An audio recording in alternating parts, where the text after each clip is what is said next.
Once again, Amazon has updated the process of shipping products to the warehouse, so in this video, I'm going to show you how to navigate the new workflow to create your first shipping plan and find out where to ship your inventory, along with common issues such as how to ship different products at the same time, how to deal with mixed or mismatched cartons, labeling, how to fix and avoid common mistakes, as well as a bunch of other tips and tricks that will make the whole entire process as smooth as butter. Alright, so first things first. Why do you need to ship inventory to Amazon? Well, it's for the sole purpose of using Amazon's FBA, or Fulfillment by Amazon service.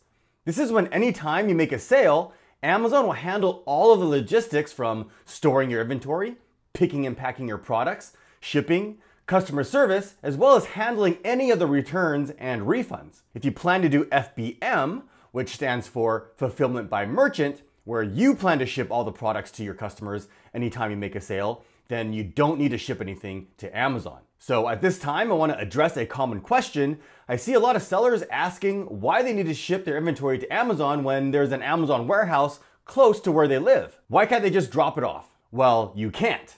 Regardless if there's a warehouse nearby or not, you still have to create a shipping plan and ship your inventory to Amazon. You cannot drop it off. Okay, so if you plan to do FBA, then to get started, I'm going to assume that you already have an Amazon seller account. Of course, if you want to sell on Amazon, you need to have a verified account. So if you haven't done that yet, you can sign up by going to sell.amazon.com and register for a new seller account. Once your account has been approved, you'll need to log into Seller Central and navigate over to the Manage Inventory page. Now, in order for you to ship inventory to Amazon, you need to have created a product listing first. If you haven't done that yet, then you won't be able to ship anything to Amazon. So to create a new product listing, you can click on Menu, Catalog, Add Products. Now, the specifics of creating a new product listing is beyond the scope of this video, so if you need help with that, or with creating a new seller account, I'll leave links down in the description below that go over it. Now, once you've created a listing, you'll see your product listed here. Now, if your Manage Inventory page looks different than what you're seeing here, that's because you're still using the old version. You can toggle over to the new beta version by clicking this option here. Alright, so the whole process of sending your products to Amazon begins with what's called a shipping plan. The shipping plan is how you tell Amazon what products you plan to ship, how many units of each product, how the products are packaged, and when Amazon can expect the shipment to arrive. So as you can imagine, it's important that you fill out the shipping plan accurately. Now, you can see that I'm out of stock on this item here. So in order to restock this item, I can start a new shipping plan by clicking on the drop-down menu and click on Send Replenish Inventory. Now, if you don't see the Send Replenish option like you can see on this listing, then when you created the product listing, you didn't choose that you're planning to do FBA. You can tell the listing isn't set to FBA because you'll see the option Change to Fulfilled by Amazon like you can see here. If that's the case, then choose the option and then click Done. Now, it may take a few minutes for this to actually update on your account, so if the Send Replenish option still isn't there, just wait a few minutes and refresh the page. So once the option is available, click Send Replenish. Okay, you can see here we're on step 1 of 3 steps. And in the first step, we need to choose the products we plan to send to Amazon. You can see that we're on the Pre-Selected tab here, and down here it shows the SKU that we chose on the previous page. If you have more than one product that you want to ship to Amazon, you can click on the All FBA SKUs tab here and select the other products that you want to send. But in this case, we're just going to keep it simple and just send in one SKU. Now, if this is your first time you've ever created a shipping plan for this product listing, then you're going to have to enter the origin address. The origin is usually going to be your supplier's address or wherever you're shipping your products from. But it actually doesn't really matter what you put here. You can put your own address if you want, but I suggest putting your supplier's address. And a pro tip here is if you're shipping your products from China to the US, you can actually try to save some money by using a California-based address here. So by using a California address, Amazon will tend to have you ship your products to an Amazon warehouse that's located close to the port instead of having you ship your products to somewhere else in the middle of the country where you'd have to pay more in shipping costs. Now, doing this is actually against Amazon's guidelines, so do this at your own risk. but I haven't had or seen anyone run into any problems. If you're using a freight forwarder, see if they have a warehouse near the port that you can use. You can enter or change the address by clicking on the Ship from Another Address link here. Now, if you have a US Amazon seller account and you're shipping to the US marketplace, then United States should be pre-selected already. Otherwise, choose the correct marketplace here. Now, in the packing details, you can see that it already says case packed. That's because I've already shipped this product to Amazon in the past, and I've already created a packing template for this product. But if this is your first time, then you'll have to create a new packing template by choosing Create New Packing Template. Now, before filling this out, you can see in the template type that there are two options. You can choose case packed or single SKU pallet. For most people, you're not sending in a huge shipment, so your inventory most likely isn't going to be palletized. You can see that it says here, template type indicates how you plan to ship products to Amazon. Select case pack if you want to ship using boxes. Select single SKU pallet if you plan to ship using pallets, usually LTL, and the entire pallet contains only one type of product, or one SKU. So like I said, for most instances, just choose case packed. Now, before continuing, I think it helps if I explain what case packed actually means. By understanding this concept, it'll help you immensely moving forward.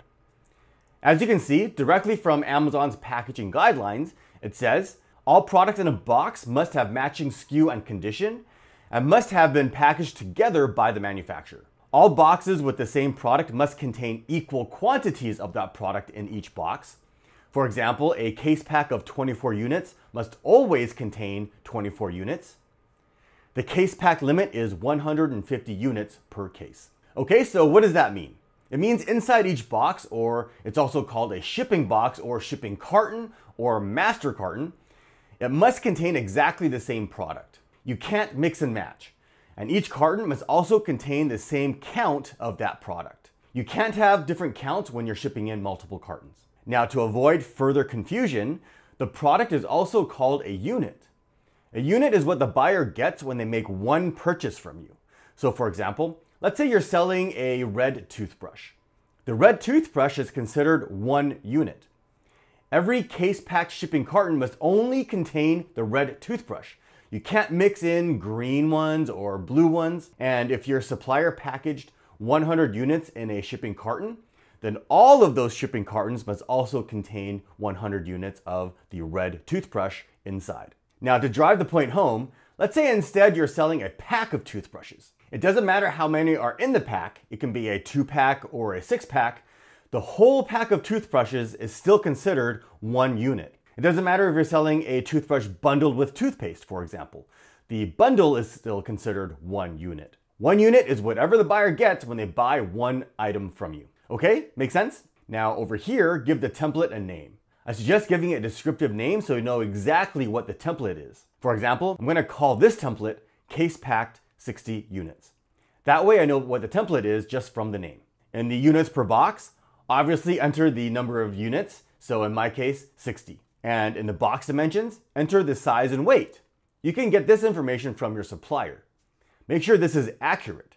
And if your supplier gave you the details and metric, make sure you convert it to inches and pounds. Now I want to point out that there are size and weight limitations here also. If you exceed them, you'll incur fees or penalties. Now I'll post a link in the description below that goes over this in detail. Now under prep category, if this is your first time, you can choose if any prep is required. For example, if you're going to do all of the prep, then choose by seller. If you need Amazon to do any of the prep, then you can choose what needs to be done here. And most important, you can choose which barcode you're going to use on your product. Now, in order to sell your product on Amazon, you're always going to need to have a UPC barcode. If you're doing private label, you would have had to buy a UPC barcode when you created your listing. Now, what I suggest here is always choose Use Amazon Barcode, which is the FN SKU, and put the FN SKU barcode on your product, not the UPC.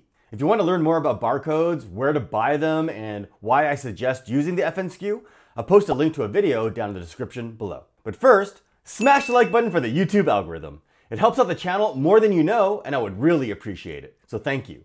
And my name is Crescent. If you want to learn more about selling on Amazon and connect with me, as well as surround yourself with other like-minded sellers, join my Amazon Facebook group. It's one of the largest with over 30,000 members. You can find a link down in the description below. And with that said, let's move on. Now, also keep in mind, in most cases, your manufacturer is going to put the barcode on your product for you since it's the easiest and cheapest way to do it. However, if you choose by Amazon here, you can have Amazon do it for you, but Amazon's going to charge you a 55-cent per unit fee, as you can see here. And a pro tip to save some money is to actually have the barcode directly printed onto your product packaging instead of having to use a sticker or a label. And lastly, under the prep category, you're going to have to let Amazon know if they need to do anything to your product when they receive it. You can choose the type of prep from the list here. If no prep is needed, then select no prep. Then click Save. Okay, so one thing I want to cover, again, if this is your first time creating a shipping plan for this product, then you might notice that you can't click on the Confirm and Continue button here. It's grayed out and the boxes and units fields are inaccessible. That's because you need to complete the packing details that we just went over first. So once that's done, you can fill in the quantity fields here. So let's say I want to ship in 4 cartons. You can see it automatically filled in the units here since it knows how many units are in each carton from the packing template. Now, if you're done, click Ready to Send. And since we're not having Amazon do any prep, there's no additional fees, so click Confirm and Continue. Now you can see we've moved on to step 2. But before we do that, let's go back real quick and let's say you have a special situation where you have an extra shipping carton that you also need to ship that's not the standard case pack from your template. Well, in that case, you can click on the More Inputs and then click on Add a Packing Line. Here, you can now enter the details of your extra shipping carton. Again, if you want to create a new template for it, you can so that you can pull this up again in the future. However, let's say that this is just a one-off situation, so click on Individual Units. And let's say I have an extra carton that only has 10 units in it. Then click on Ready to Pack. Now you can see that I have a total of 250 units ready to send in here. Now click on Pack Individual Units. Now notice that instead of jumping to step 2, we're now on an intermediate step, 1B. So let's say these extra 10 units are all in one box, so choose Everything will fit in one box. Click Confirm. Now again, get the box details from your supplier and enter it here. Then click Confirm Packing Information. Now, if you see a warning here, double check that you've entered the box details and quantities correctly. It's warning you because based on the details you entered, it doesn't match what Amazon thinks the shipping carton size and weight should be for the number of units that you said you're going to ship in. It calculates this based on the size, weight, and volume of what a single unit is, so double check that the carton size and weight that you entered are in fact correct. Since I made up all of these details, that's why we're seeing this warning here, so this is just a way to help you make sure you didn't make any mistakes. So since we're all good here, click on Confirm and Continue. All right, so now you can see that we're back on step 2.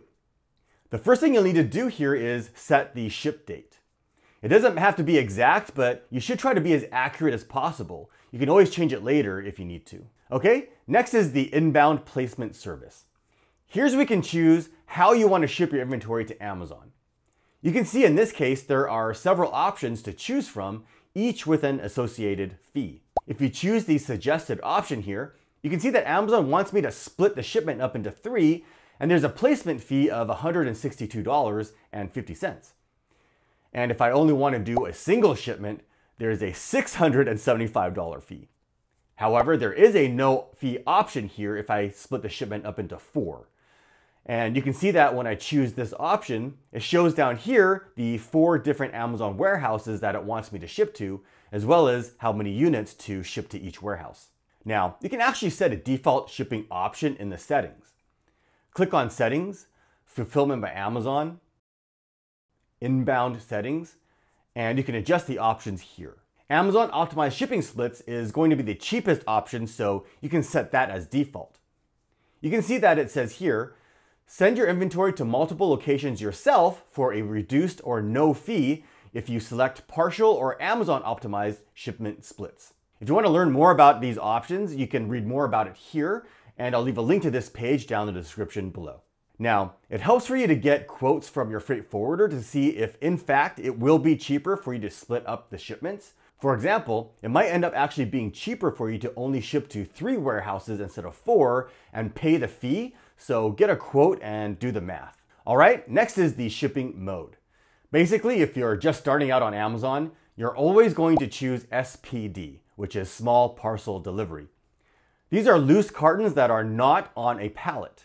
LTL and FTL is less than a truckload or a full truckload. This is when you're shipping in much larger quantities where your cartons are palletized, but that's generally for once you've built your business to a much larger scale and you're shipping in more than just a few hundred units. This way you can save a lot of money by palletizing your shipment by using LTL. Now select a shipping carrier. If you're shipping domestically, meaning your shipment is within the continental US, not from overseas or another country, then you can choose the Amazon Partnered Carrier Program.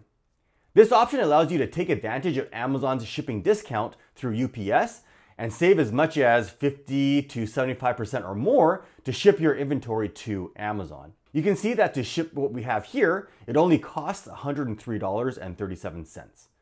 However, if I were to hop on over to UPS's website and create the 4 shipments there, it would easily be far more expensive, sometimes double or more. But do take note though, if you choose the partnered carrier option, you'll get charged right away as soon as you complete the shipping plan.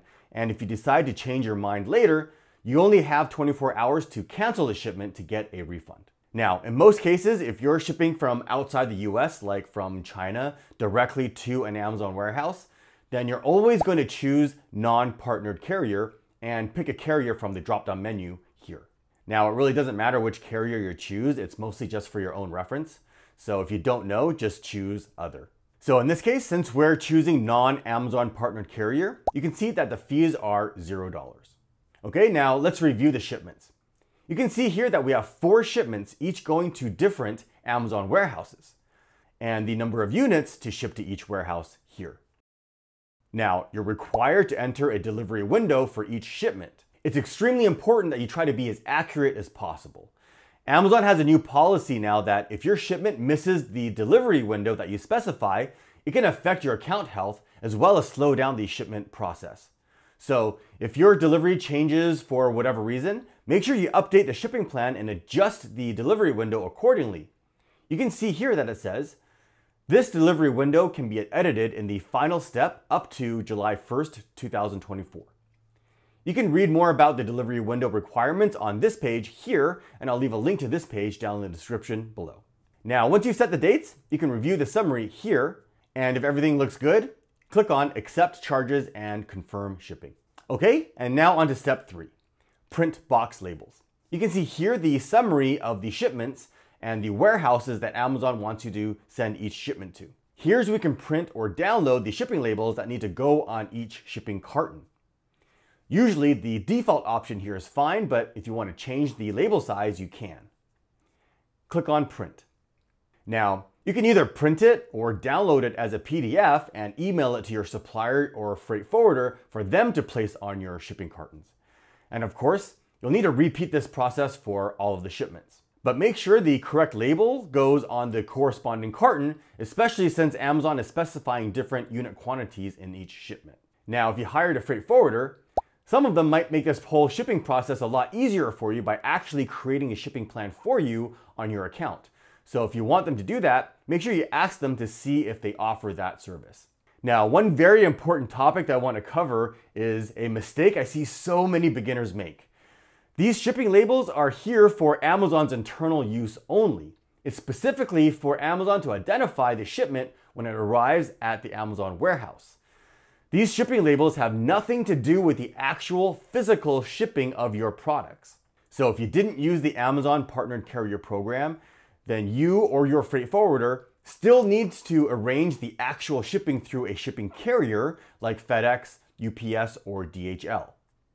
And once that's done, you'll get a second set of shipping labels from the shipping carrier. For example, if you hired FedEx to ship your inventory, then you'll get a FedEx shipping label that looks something like this. And this FedEx shipping label will also need to go on each of your shipping cartons. So without actually hiring a shipping carrier to ship your inventory, you can't ship your products. Does that make sense? However, if you did choose the Amazon Partnered Carrier Program, then along with the Amazon shipping labels, you would also get a set of UPS shipping labels to print out at the same time, since, like I said earlier, you'll get charged right away by choosing the Partnered Carrier Program. Now, if your supplier or freight forwarder is handling the shipment for you, then there's nothing left for you to do. However, if you're shipping the products yourself, you can then drop off the shipment at UPS or FedEx or whoever the carrier is. If you have a big shipment, you can actually arrange to have UPS or FedEx come to your house and pick up the shipment for you, which can be beneficial, but they'll generally charge you a pickup fee. And that's it. Once you have your tracking details, you can enter them into the shipping plan. If you have them now, you can click on Proceed to Enter Tracking Details and enter the tracking number for each carton here. If you don't have them right now, you can enter them later. Just click on Shipments at the top of the page, Manage Shipments, then click on Track Shipment. Click on the Track Shipment tab and enter the tracking numbers here. Now back on the Shipment Events tab, you can see the entire status of your shipment. You can see when the shipment was created, when it was actually shipped, when it was delivered and checked in, when it was received, and the final summary here. Now take note that once your shipment is delivered to the Amazon warehouse, it doesn't actually mean your inventory is ready to sell in the marketplace. Your shipment still needs to be checked in and processed. What that means is Amazon needs to acknowledge that your shipment has arrived and then scan all of your units to verify what you've actually sent in matches what you entered in the shipping plan. This process can take a few days to several weeks. So don't be surprised if your shipment is in the receiving status for weeks. I've actually seen this take anywhere from 4 to 6 weeks or longer to complete. So if you're planning to sell your products during Q4 and trying to sell in time for the holiday season, or if you're trying to restock before you run out of inventory, make sure you send in your shipment way ahead of time to allow for any long delays. Now, if you want to learn more about what all of these statuses mean, you can find a list of them here, and I'll leave a link to this page down in the description below. Now, 2 mistakes I see a lot of beginners make. First, if you get this error when you're entering how many boxes you're sending in, this product exceeds your current FBA capacity limit. That means you don't have enough storage space to send that many units to Amazon. Oftentimes, you'll see this error even when you haven't even shipped anything to Amazon yet. That's because you created a shipping plan in the past, but you didn't actually use it, so the inventory you specified in that old shipping plan is being allocated towards your storage capacity. So go over to your shipment page and delete or cancel the old shipping plans to recover that storage space. And the second common mistake I see is mixing up the unit size and weight with the shipping carton size and weight. I actually see this happening all the time. Now, when you create your very first shipping plan, you'll be asked to enter the dimensions and weight of your unit. So don't mix this up with the size and weight of your shipping cartons. This will create a huge problem for you. You'll get storage errors, and you'll notice that the FBA fees and shipping cost calculations are astronomically high, and that's because Amazon thinks your individual product is the size and weight of your shipping carton. So to learn more about shipping mistakes or how to increase your storage capacity, click right over here.